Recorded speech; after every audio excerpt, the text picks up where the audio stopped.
Magandang New Year po sa inyong lahat, January 1. No, ito na po ang ating free reading. Pasensya na po kayo na late at talagang nag-celebrate dito kasi kami with my family. Kaya ito po, ito na po ang ating reading for 2024. No? So, ano ang naghihintay sa iyo for 2024?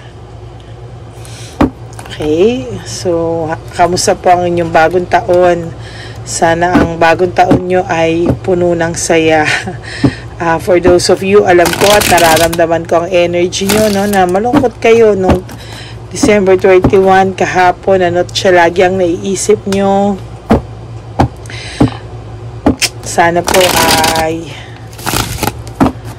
kayo ay nag-enjoy muna tulad ng payo ko sa inyo ng December 31 ng umaga nung nag-shoot po tayo, no, na sana ay kalimutan yung panandalian itong ating naging problema at sana po ay inyong in-enjoy ang inyong 2024 na na pagpasok ng bagong taon na ito, no. Ayan, so ano kaya ang naghihintay na kapalaran sa inyo ngayong 2024? Ikaw ba ay makaka-move on na? O ikaw ay ganito pa rin? Ano rin ang mararamdaman ng inyong third person, ng inyong person at ang kanilang mga kinakasama sa mga oras na ito, no? Win at all costs. Ayan. Sabi po ng barahan natin, no, sa unang baraha sa unang taon, unang bunot, win at all cost. Meaning, kahit daw anong mangyari, pilitin mo at magdesisyon ka na itong 2024 ay maging manalo ka na sa kahit na anong paraan, ano, na sana ay kung ano man ang goal mo, sana maka-move on ka na, o kung hindi, maka-adjust ka na, or isa lang muna, magdesisyon ka, kapatid, no? Magdesisyon ka, kapatid, na sana sa mga oras na ito, kahit na alam mo ang sakit-sakit na, alam mo ang kailangan mo is acceptance for 2024. Ayan ang ating magiging topic, no? For, naku, nasa na yung aking pencil pen, ano? So, ang ating magiging topic for 2024 ngayon ay acceptance. Wala pang tinta itong aking nawawala kasi yung aking acceptance for year 2024. Teka.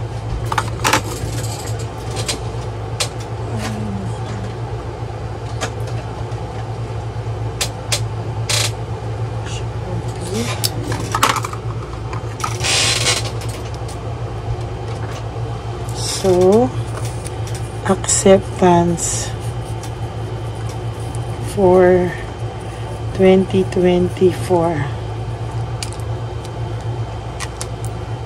Okay. Ito ang ating magiging topic, no?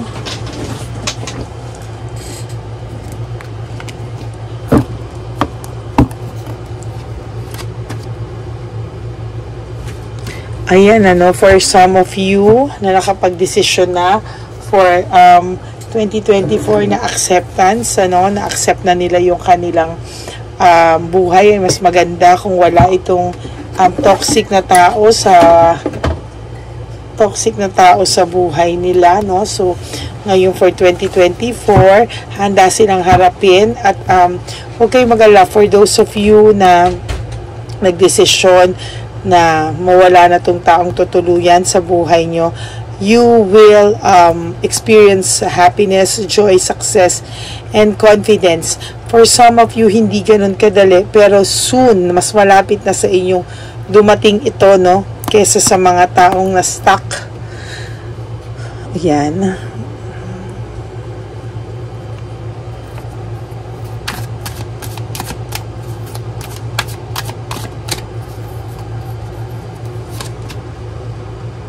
You have to take action daw po, no? You have to take action.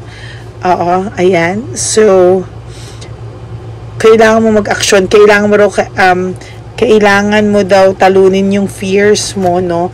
Na takot mo na mawala itong guy na to or mawalan ka ng or hindi mo kayaning mag-move on, no, sa buhay mo, labanan mo daw po. You have to take action.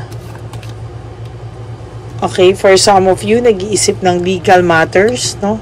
May some of you, may haharaping legal na may mga mangyayaring korte or whatsoever. For some of you, nakakaramdam po ako niyan.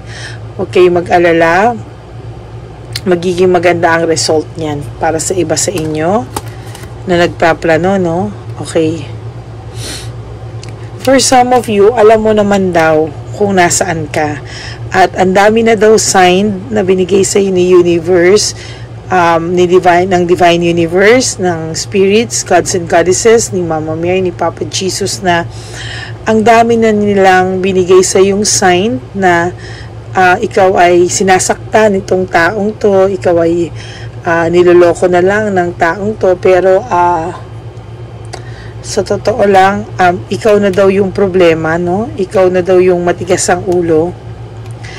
At alam mo naman daw, pero pinipilit mo pa rin i-justify sa isip mo because nakikita mo, hindi mo talaga kaya na wala itong taong to sa buhay mo.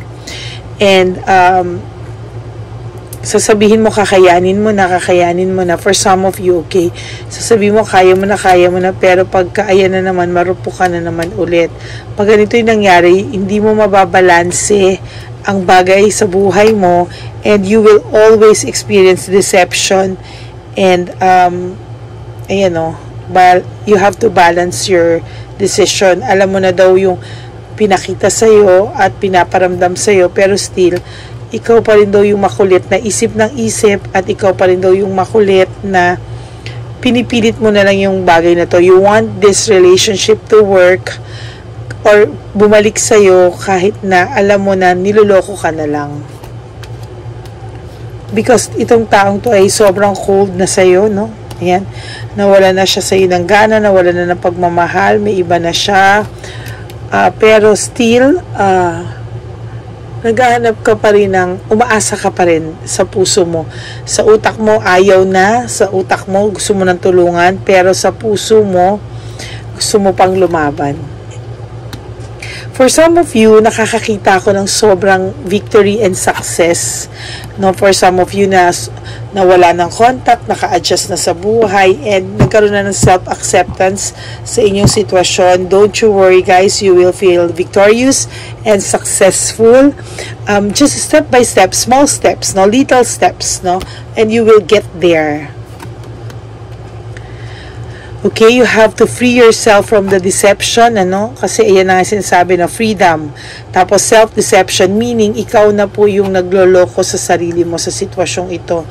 Knowing na, alam mo na nga na ayaw na niya or may iba na siya, pinapakita na nga nila kahit pa sabi mo nag-aaway sila. Pero still, hindi na siya sa'yo, no? Pero kahit ma-realize niya yung worth mo, still, may iba pa din siya. So, you have to free yourself from this toxic relationship or this toxic person.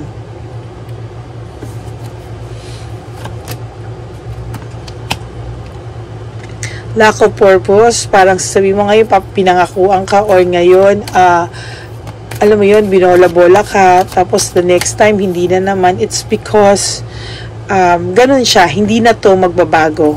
Okay, for 2024, meron pa rin siyang fear of change or avoidance, meaning ganito pa rin na magiging buhay niya, and walang kasiyahan ng taong to because he will be, parang he will not be contented, no, sa iisang karelasyon or iisang tao. Kahit pa sabihin mong tumino sa'yo ito, panandalian, or matino siya sa'yo nung araw, still hindi mo siya kilala. Okay, hindi mo kilala ang taong to, and sa totoo lang, cycle lang ang relasyon sa kanya. Right now, awang-awa ka sa sarili mo, no? Pwede yung iba sa inyo kagabi ay lungkot na lungkot, ano? Pero for 2024, isa lang talaga ang kailangan mo, acceptance and decision. It goes hand in hand kasi. Huwag ka matakot mag-isa, malungkot mag-isa, yes, pero anong ang difference? Sabi ko sa ibang video ko, ibang difference, no, na mag-isa ka lang din naman ngayon. Huwag ka na raw daw pong kumapit sa happy memories nyo before, because things will never be the same, and this person will always be ganyan sa relasyon, no.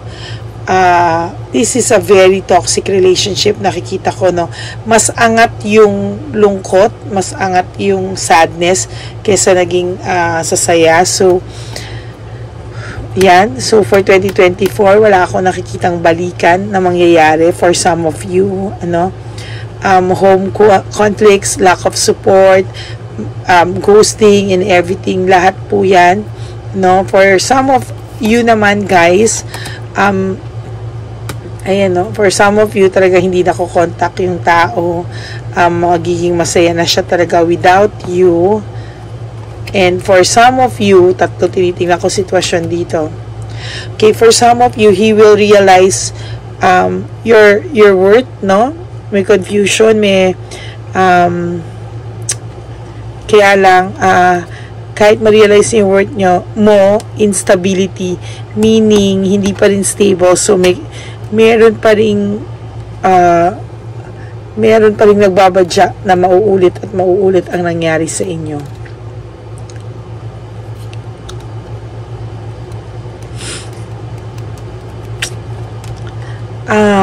Nalulungkot ako, no, kasi nakikita ko sa cards na, yeah, I'm happy for some of you na naka-move on na. Hindi naman naka-move on, but naka-adjust. But for some of you, nakikita ko na stuck sila sa ganitong situation because they do not want to decide, no.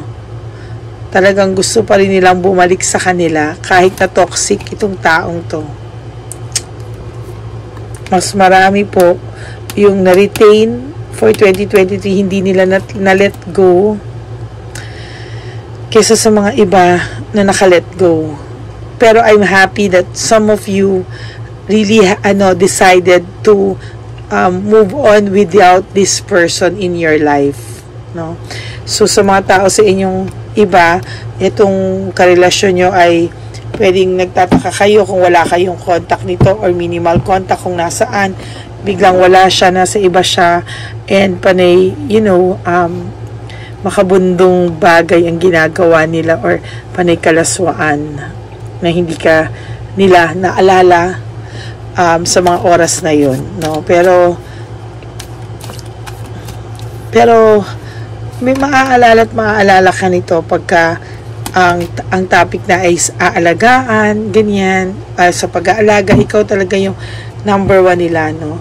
Pero sa ngayon, sa nakikita ko dito sa baraha ko, ay may karelasyong iba na tong taong tong iniiyakan mo, or may karelasyon siya dati pa nakasabay mo.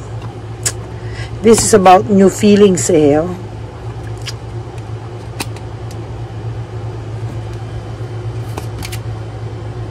You have to have a clear mind and sharp mind to accept things daw, no. Kasi kung hindi, kung ganito yung cycle daw ng lalaki or babae na nanloko sa'yo, paulit-ulit lang, tapos hindi ka rin makalet go, paulit-ulit lang din. So yun, ganyan ang magiging cycle, no. So for 2024, for those person na nag-decide, I'm happy you will have a very victorious and successful life. Dalawa yung nakikita ko dito, eh. For some of you na nag-adjust, nag-decide, so maganda ang papasukin ng 2024. But for some of you, I'm so sorry na alam ko nasasaktan ka pa, alam ko na na-stuck ka dito, but I will pray for you, no, for you to have a clear mind, no, and understanding and acceptance, talaga acceptance, kasi hanggang hindi mo na-accept itong situation, kahit dumating pa ang 2024, 2025, 2026, masasayang, kapatid, ang buhay mo sa taong ito. Because he's very greedy, he's very possessive, he's very insecure and self-centered person, while ikaw ay napaka-compassionate, mapag-alaga, mapagmahal, no? So, nakakaranas din siya ng difficulties sa partner niya ngayon na bago, but mas asaktan ka kasi parang kahit nag-aaway sila, nagbabati pa rin sila, kahit naggagalit sila or nag-aaway sila, still at the end of the day naaayos nila yung naaayos pa rin nila, sila pa din eh. Pero hindi ka naman din mawawala sa taong to. Somehow he will always remember you. Yun nga lang ang masakit, nandun na siya, yun na yung pinili niya. You have to reverse your failure. Wheel of Fortune in reverse. Kailangan anuhin mo daw, failure ka pa din daw pag hindi mo inayos yung ikot ng buhay mo. Kapatid, anong ginagawa mo? Bakit ang lungkot-lungkot mo?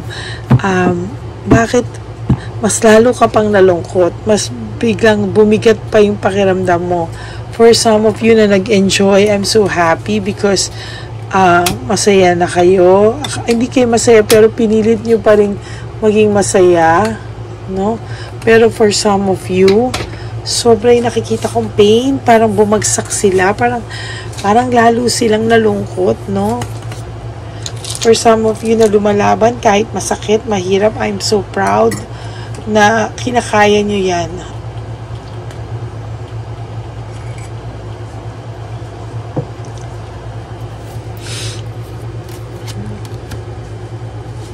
Yes, yung sabi naman sa akin ni Universe sa mga nag-enjoy kagabi, tinapos nila yung the end of phase ng paghihirap nila, kahit masakit, kahit pumapasok sa isip nila, but still for 2024 they have decided to let go of this person, to let go and let God, and they surrender it to the universe, to the divine universe, to our God Almighty, and success, no? Tutulungan kayong makabangon, makabawi, no? At unti-unti mararamdaman nyo ang paggaan ng inyong mga dalahin. For some of you na na-stuck, I'm so worried, kapatid, sa'yo, dahil ganito pa rin ang magiging 2024 mo. Maaapektuhan ng work mo, maaapektuhan ng ibang mong parte ng buhay mo because of this. If you will continue and not decide, tuloy yung bigat ng dibdib mo. Yun lang yung concern ko. Because right now, broken family, broken relationship, shattered dreams, unti-untiin ka lahat, mawawala pa rin sa'yo. Okay? Huwag mo raw intindihin yung mga intriga, o huwag ka na daw maki-intriga kung ano pa nangyayari sa ex mo. Just let it go totally. Okay? Yun ang sinasabi. Huwag ka na raw makibalita pa sa iyong mga kaibigan dahil ganun din naman daw. You have to be free and explore on your own. You have to lack of initiative, meaning kulang pa yung pagdidesisyon mo at yung pagtatry mo ng best para mawala itong taong to at mawala ang alaala nyo, or mag-move on ka with 2024. Still, you're depressed, no? Last night na feel ng cards na medyo mabigat yung loob mo, mabigat talaga. Okay. Inisip mo na mahirap mag-isa, mahirap malungkot. Ang dami mong namimiss na chance, kapatid, no? Ang dami mong namimiss a chance because of this, no? Isip ka na isip sa taong ito. You have to choose happiness. Okay, you have to have that sudden awareness, that sudden awakening na you really have to decide, dahil ito pong taong to ay hindi makakabuti para sa iyo. Sayang po, kapatid, no?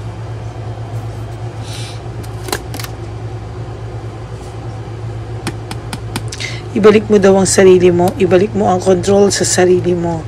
At mangyayari lang yan kung magkakaroon ka daw ng acceptance for 2024. If not, you will always be tensionado, no?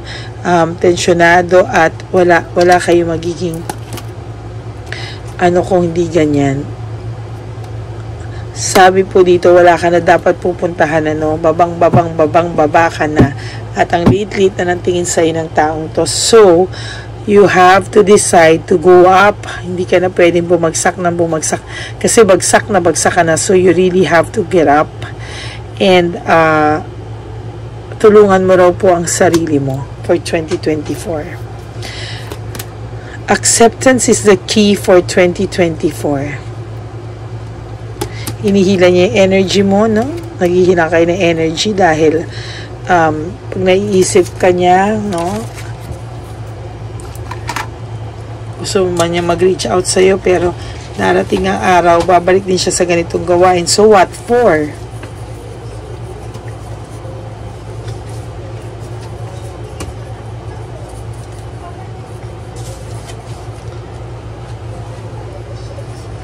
Ayan. So, ganyan po ang mangyayari at mangyayari kapag hindi tayo hindi natin to inayos, mga kapatid.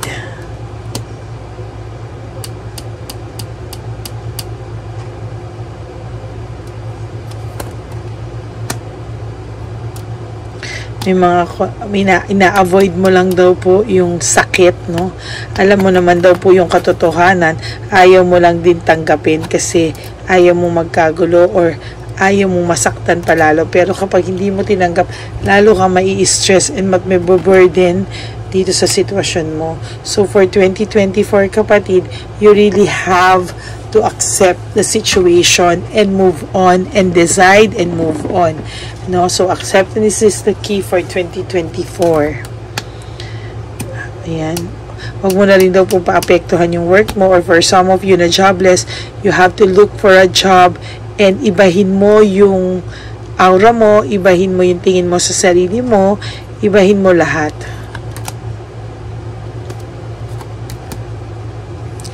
And then, after that, if you have finally decided to let go of this person, eventually, ang unang mawawala sa'yo kapag blinak mo to and everything, after mong tulungan ang sarili mo, huwag na siya isipin, then you will have first yung peace. Peace na matagal mo nang pinagkait sa sarili mo. May makikilala ka din, no? Pag ready ka na, pag healed ka na, then, ayan, meron din darating sa'yo. No? Sa ngayon, sana daw tigilan mo na yung pagiging weak mo, no? Na ang dali mong mamanipulate ng kahit sino ng taong to, or pwedeng ka mag-anak nito, pwedeng tama na daw. Please stop communicating also with anybody na malapit or may communication sa taong to. Stop that communication. You have to have a new and clean perception sa buhay, or else talagang ganyan at ganyan mangyari. May stuck ka for 2024 sa ganitong klaseng lungkot, no? False success, living beyond their means. So sa ngayon, masaya sila nagpupunta, pero fake yun, ano? Kasi hindi nila siniseryoso yung buhay, no? Pwedeng lakwatsa lang sila na kulakwatsa, pakasarap lang sila na pakasarap, pero hindi doon nakukuha ang true love at hindi doon nakukuha ang happiness. Parang nagagamitan lang din itong tao mo at saka yung ex mo at saka yung taong bago sa buhay niya. At ikaw naman, kailangan mo nang umalis dito para you will be rewarded with the love of your life, with your old self, at true happiness and joy and peace of mind. That is what waiting for you for 2024. Sayang, kapatid, eh. Oh, may reward na nag-aantay sa'yo pagtapos. No? So, please, better na mag-decide ka na. Huwag mong pahirapan yung sarili mo. Kasi at the end of the day, ikaw lang at ikaw ang makakatulong sa sarili mo. You can always use this as inspiration sa mga tao sa inyo. Pero, Ang masasabi ko lang, kayo at kayo pa rin ang makakatulong sa sarili nyo. Hindi ako, hindi ang universe, hindi ang mga kaibigan nyo, but you and you, no? Ikaw at ikaw lang po, wala na pong iba yon. So I want you everybody sana na maging happy, but alam ko hindi madali ang pinagdadaanan nyo, ano. Maraming pong salamat, no, na sinamahan nyo rin ako sa pagtatapos ng 2023 at ngayon 2024. Sana wag nyo pa rin po akong iwanan at magsama-sama pa rin po tayo, lalo na para sa ating mga kapatid na hindi pa rin po sila nakaka-move on, ano. At for some of you, I will always guide you po and pray for you for your new journey. Sa mga nakapag-desisyon na God will bless you with so much blessings para po reward sa inyo sa mga pinagdaanan nyo sa buhay. I will always pray for you. Actually, lahat na nagpapa-private reading po sa akin ay pinagdadasal ko umaga at gabi. So, every time po na ino-open ko yan, I always say a little prayer for this box, no? Ayan. So, please po, no? I hope that maging maayos ang 2024 sa ating lahat. I prayed to God that our Lord Almighty will bless you with strength, with courage, and to face this difficult challenge na hinaharap nyo po sa buhay nyo, no? Alam ko walang may gustong masaktan, but sabi nga po, kahit minsan talagang kahit magdasal tayo, pero nasa tao ang gawa, nasa Diyos ang awa. So really, we have to accept the situation, decide, and move on with your life. And sooner or later, you will realize that ay nakaka-adjust ka na wala siya sa buhay mo. And eventually, you will move on from there. Okay? Happy New Year po, and happy January 1, January 1st sa inyong lahat. And andito lang po ako, Lady Elena, no, para po sa inyong lahat. And pasensya na po kayo sa minsan nagsaan yung mga nagpapa-private reading, but as much as I can, I'm giving you all the schedules nakakailanganin po ninyo para makausap nyo ako, no. Maraming salamat po, and I hope that one day na mahihil lahat ng mga puso nyo, at ang pag-uusapan na natin ngayon ay ang happiness nyo at ang bago nyong love life. Yan, no. So salamat po, nagpapasalamat po ako ng maraming sa inyo, and I really appreciate all my subscribers. Kung mapapansin niyo po, mababait kami sa mga subscribers namin, because you know, if hindi po pa dahil sa inyo, hindi rin po ako makakatulong sa iba't ibang tao, no. And please, isa lang po ang lambing ko at gift nyo na sa akin sa Pasko at bagong taon. Please, no skipping of ads. Wag po natin skip yung ads para mabuhay po yung channel natin, at lalo po tayong maka-reach ng tulong sa iba-ibang tao through this channel, no. Pinag-pray ko po talaga tong channel na to na i-guide ako dito, and also to cleanse me, to forgive me sa mga kasalanan ko, para pagka hinarap ko po kayo, may protection din tayo, no. So every time na mayroon akong ipa-private reading, sinasabi ng assistant ko, nagme-meditate na ako, or that's the time na nagki-cleansing na ako, para buong buo po yung ating buong buo po yung puso natin, at malinis yung puso natin na humarap sa inyo, no. Nararamdaman ko sa energy ko ngayon, no. May mga lungkot pa rin, may umiiyak pa rin. Kapatid, huwag ka umiyak, okay? Napakaganda na naghihintay sa'yo. Hindi mo lang alam kasi sarado pa ang isip at puso mo sa mga oras na to. Pero wag kang mag-alala, kasi maganda yung bukas na nag-iintay sa'yo kung hahayaan mo lang ang Divine Universe at ang Almighty God na mag-take charge sa buhay mo, no. He will not forsake you. He will never leave you. Basta surrender everything to Him, no. Surrender everything to Him, para sooner or later ma-realize mo na God is good, kaya pala nangyari lahat sa akin to because may magandang plano sa akin si Papa Jesus at ang Divine Universe. And then from there, you will realize na bakit nangyari ito sa buhay mo. Okay? So, happy New Year everyone! And I hope na magkita-kita tayo ulit bukas. Ayan, and may God bless you all. Happy New Year to my Lady Elena's family. And I love you all and thank you, and I'm very grateful to all of you. Thank you. Bye. Happy New Year.